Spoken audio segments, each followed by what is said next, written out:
அதற்கு பதிலாக நான் இயேசுவினுடைய திருவுடலை தருகிறேன் அப்படின்னு சொன்னார். சரி, அவள் வாங்கியிருப்பாலும் வாங்கியிருக்க மாட்டாள். அவள் வாங்கவில்லை. ஏன்னா இயேசுவினுடைய திருவுடல் என்பது என்னன்னு அந்த பொண்ணுக்கு தெரியாது. அவளுக்கு ஆப்பிள் தான் டேஸ்டாக இருக்கும் அப்படின்னு தெரிஞ்சு.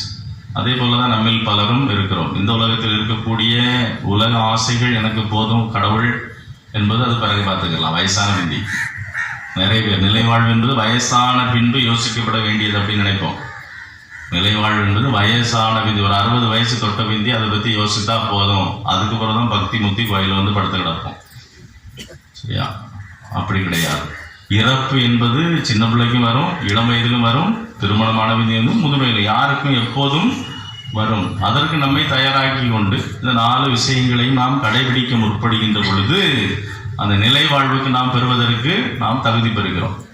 2வது, இந்த உலகில் இருக்கக்கூடிய என்னுடைய